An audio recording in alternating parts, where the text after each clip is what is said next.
जय शिवराय मित्रांनो P M किसान योजनेचे जे लाभार्थी आहे शेतकरी, त्यांना ज्या शेतकऱ्यांना आजपर्यंत 21वा 22वा 23वा हप्ता जे आलेला नाही पी एम किसानचा, त्याच्यामध्ये काय त्रुटी आहे ती कशी चेक करायची आपल्याला या व्हिडिओच्या माध्यमातून पाहायचं आहे. चला मग या व्हिडिओच्या माध्यमातून आपण पाहणार आहोत. चॅनलवर कोणी पहिल्यांदा आला असेल तर चॅनलला सबस्क्राईब करून ठेवा.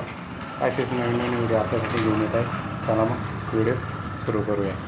मित्रांनो, पी एम किसान सर्च करायचं आहे आपल्याला गुगलवर. या रकान्यात आपल्याला पी एम किसान सर्च करायचं आहे. पहिलीच वेबसाईट येईल मित्रांनो, त्याच्यावर आपल्याला क्लिक करायचं आहे. वेबसाईटवर पी एम किसान सन्मान निधी या वेबसाईटवर क्लिक करायचं आहे आपल्याला. पुढं आल्याच्यानंतर मित्रांनो खाली यायचं आहे आपल्याला.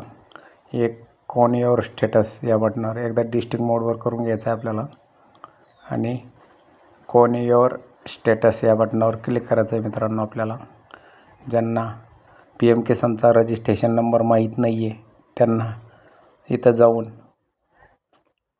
ये वरच्या ऑन युअर रजिस्ट्रेशन नंबर इथं कसा काढायचा आहे याच्यावर 2 ऑप्शन आहे मित्रांनो. आपल्याला त्याच्यावर टिक करायचं आहे.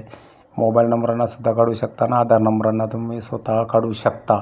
आधार नंबर टाकून OTPद्वारा काढू शकता तुमचा रजिस्ट्रेशन नंबर पी एम किसानचा. 11 अंकी असतो तो. चला मग मित्रांनो, तुम्हाला थोडक्यात माहिती सांगतो मी. इथं आपल्याला रजिस्ट्रेशन नंबर टाकायचा आहे आणि इथं कॅप्चा आहे जसा आहे तसा टाकून घ्यायचा आहे मित्रांनो आणि गेट OTP ह्या बटनावर आपल्याला क्लिक करायचं आहे. याच्यावर क्लिक केलं पुढे यायचं मित्रांनो. आपल्याला आता OTP येईन. OTP आपल्याला टाकायचा आहे. OTP याच्यात टाकून घ्यायचा आहे. इथं आल्याच्यानंतर गेट डाटा या बटनावर क्लिक करायचं आहे. हे पाहू शकता मित्रांनो तुम्ही, शेतकऱ्याची पूर्वी माहिती दिलेली आहे. या शेतकऱ्याचं आता याच्यामध्ये नवीन ॲड काय झालेलं आहे, फार्मर ID सुद्धा आता इथं ॲड झालेली आहे मित्रांनो, तुम्ही पाहू शकता.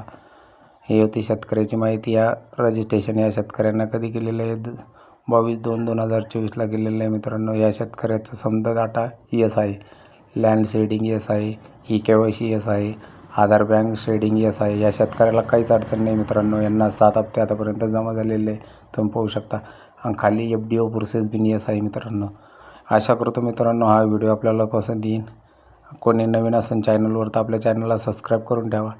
आणि ज्यांना फक्त ज्या शेतकऱ्यांना मोबाईलद्वारा कसं बघायचं आहे, फक्त गुगलवर यायचं आहे, पी एम किसान सर्च करायचं आहे.